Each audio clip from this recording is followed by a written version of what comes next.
Hello दोस्तों, नमस्कार। Gyanvani IAS में आपका स्वागत है। दोस्तों, आज हम लोग आधुनिक भारतीय इतिहास से संबंधित एक टॉपिक को पढ़ेंगे। टॉपिक है भारत के गवर्नर जनरल, और गवर्नर जनरल में लॉर्ड कॉर्नवालिस को देखते हैं। लॉर्ड कॉर्नवालिस से जुड़े हुए जो कुछ महत्वपूर्ण तथ्य दिए गए हैं, चलिए उनको एक एक करके देखते हैं। Lord Cornwallis.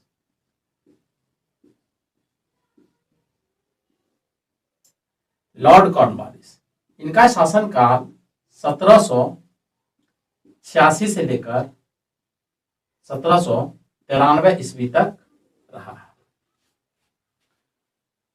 लॉर्ड कॉर्नवालिस भारतीय गवर्नर जनरलों में से एक महत्वपूर्ण गवर्नर जनरल थे, जिनके शासनकाल में बहुत सारे सुधार किए गए हैं, और ये सुधार भारत के दृष्टिकोण से और ब्रिटिश इंडिया के दृष्टिकोण से भी महत्वपूर्ण माने जाते हैं।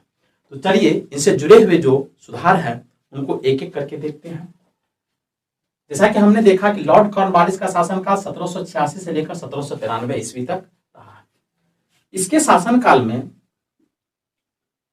सर्वप्रथम दास व्यापार जो होता था, इसे शासन से पहले दास व्यापार पर इसने रोक लगा दिया था, और ये लगाया था 1789 ईस्वी में। इनसे पहले भारत में दास व्यापार होता था, लेकिन जब लॉर्ड कॉर्नवालिस गवर्नर जनरल बन के आते हैं तो वो दास व्यापार पर 1789 ईस्वी में रोक लगा दिया था। अगला पॉइंट है कि लॉर्ड कॉर्नवालिस के समय में सिविल सेवा, यानी इसे नागरिक सेवा का जनक भी कहा जाता है। नागरिक सेवा कहिए या सिविल सेवा कहिए, सिविल सेवा यानी नागरिक सेवा या सिविल सेवा के जनक के रूप में इसे जाना जाता है।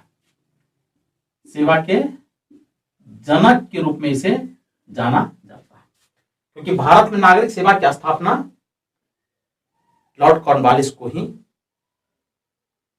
इसकी स्थापना का श्रेय लॉर्ड कॉर्नवालिस को ही जाता है।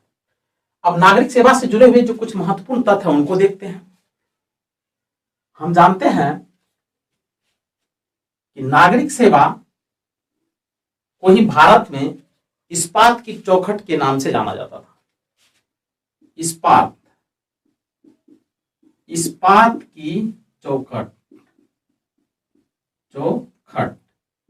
यानी यही एक ऐसी प्रशासनिक व्यवस्था का एक महत्वपूर्ण अंग था जिसके माध्यम से ब्रिटिश ने भारत पर लगभग 250 वर्षों तक शासन किया।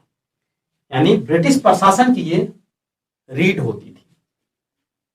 वर्तमान में भी इसका महत्व कम नहीं है, लेकिन कॉर्नवालिस ने इसकी जो कार्य पद्धति थी उसको काफी विस्तृत कर दिया था।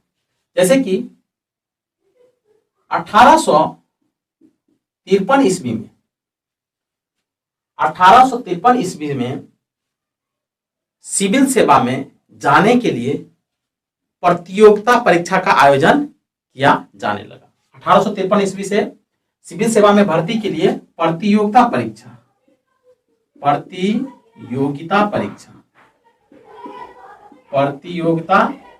का आयोजन किया जाता था। लेकिन यह आयोजन उस समय 1853 से लेकर 1923 ईस्वी तक केवल ब्रिटेन में होता था। यानी लंदन या इंग्लैंड कह सकते हैं, यहीं पर इसकी परीक्षा होती थी। भारत में यह प्रतियोगिता परीक्षा का आयोजन नहीं किया जाता था। लेकिन 1923 के बाद यह परीक्षा भारत में भी आयोजित की जाने लगी थी। इस प्रतियोगिता परीक्षा के माध्यम से इंडियन सिविल सर्विस में प्रतियोगियों का चयन किया जाता था। भारत का वो प्रथम व्यक्ति सत्येंद्र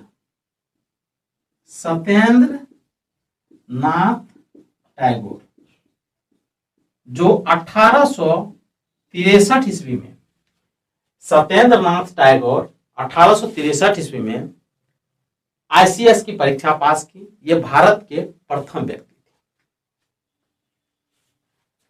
दूसरी बात है कि दूसरा व्यक्ति था सुरेंद्र नाथ बनर्जी। सुरेंद्र नाथ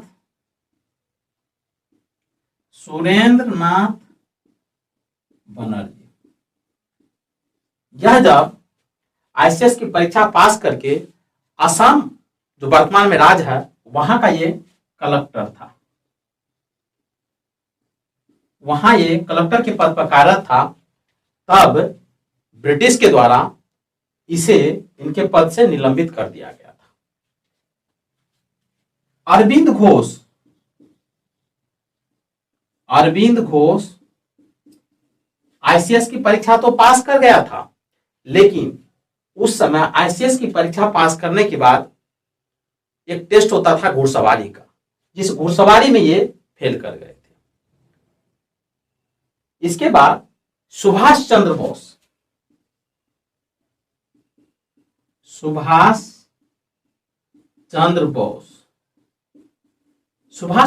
भी सिविल सेवा परीक्षा पास किया था, लेकिन ये कलेक्टर नहीं बना था। ये पद से इस्तीफा दे दिया था और राष्ट्रीय आंदोलन में कूद पड़े थे। तो नागरिक सेवा, सिविल सेवा के जनक के रूप में लॉर्ड कॉर्नवालिस को माना जाता है। लॉर्ड कॉर्नवालिस ने कलेक्टर यानी जिला पदाधिकारी को जिले का संपूर्ण कार्यभार सौंप दिया था। संपूर्ण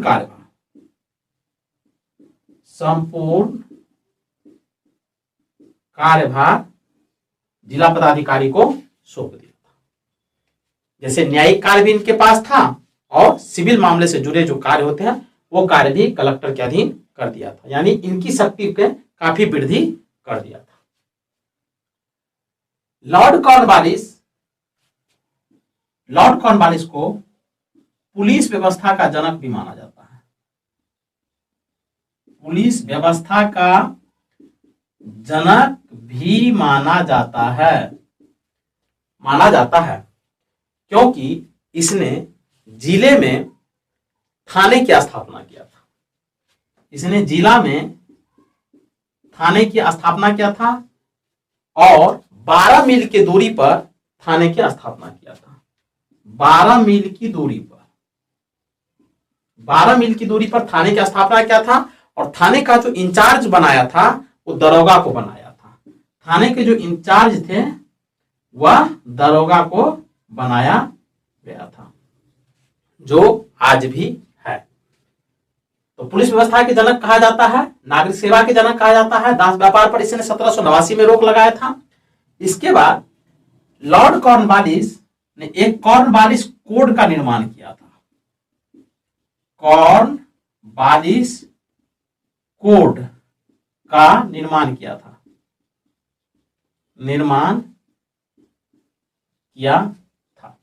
अब ये कॉर्नवालिस कोड क्या था? इसी को कॉर्नवालिस संहिता भी कहा जाता है। यह शक्ति के पृथक्करण सिद्धांत पर आधारित था। यानी शक्ति के पृथक्करण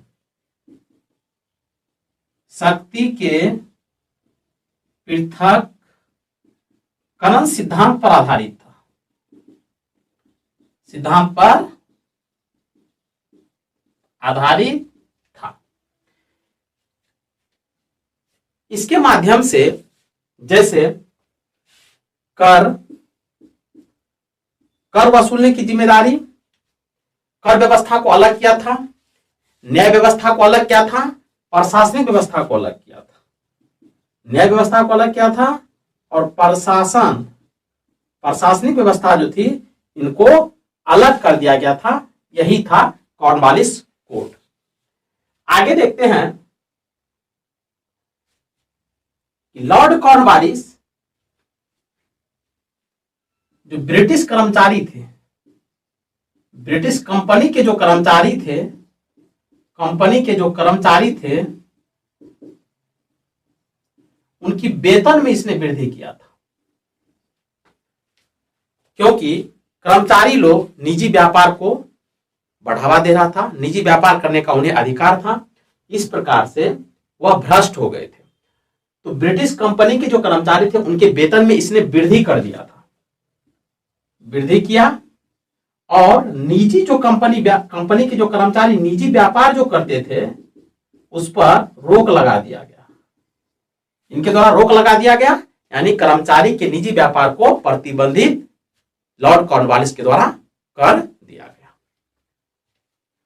लॉर्ड कॉर्नवालिस के समय में एक महत्वपूर्ण और कार्य किए गए थे, वो था 1793 ईस्वी में अस्थाई बंदोबस्त व्यवस्था को लागू करना।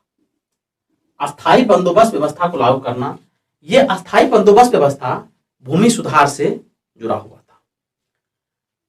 1893 ईस्वी में लॉर्ड कॉर्नवालिस ने अस्थाई बंदोबस्त व्यवस्था बिहार, बंगाल, उड़ीसा और मद्रास के उत्तरी जो क्षेत्र थे, उत्तरी जिला मान लीजिए, उत्तरी जिला, यहां पर इसने अस्थाई बंदोबस्त व्यवस्था को लागू किया था। उस समय ब्रिटिश के कुल भूमि का केवल 19% भूभाग पर अस्थाई बंदोबस्त व्यवस्था लागू की गई थी। इस अस्थाई बंदोबस्त व्यवस्था में जो टैक्स वसूलने की जिम्मेदारी थी वो भारत के जो जमींदार लोग थे उनको दे दिया गया था, जमींदार को दिया गया था। जमींदारों को टैक्स वसूलने की जिम्मेदारी दी गई थी और टैक्स लगाने की भी जिम्मेदारी जमींदारों को दी गई थी। अब जमींदार किसानी के ऊपर कितना टैक्स लगाएंगे ये तय करने का अधिकार भी जमींदार को दे दिया गया था। और जमींदार किसान से जो टैक्स वसूल करते थे, तो टैक्स जो वसूल करते थे उनका 90% टैक्स ब्रिटिश कोष में जमा किया जाता था, ब्रिटिश कोष में जमा करते थे। और 10% यानी 10% जो टैक्स था वो अपना जो वो मेहनत करते थे, टैक्स वसूलने का जो कार्य करते थे, वो 10% वह स्वयं अपने लिए रख लेते थे। ये व्यवस्था थी। लॉर्ड कॉर्नवालिस की मृत्यु भारत में हो जाती है, इसकी मृत्यु भारत में होती है, और ये ही एकमात्र ऐसा गवर्नर जनरल था जिनकी मृत्यु भारत में हुई, और इसका कब्र भी भारत में है, और वो है कहां, तो गाजीपुर में। ध्यान रखेंगे क्योंकि प्रश्न पूछे गए हैं और पूछे जाते हैं। लॉर्ड कॉर्नवालिस की मृत्यु भारत में हुई और उसका कब्र गाजीपुर में स्थित है। तो आज हमने लॉर्ड कॉर्नवालिस से जुड़े हुए जो कुछ महत्वपूर्ण तथ्य था उनको एक एक करके वर्णन किया हूं। मिलते हैं फिर अगले टॉपिक में नए वीडियो के साथ। तब तक के लिए जय हिंद।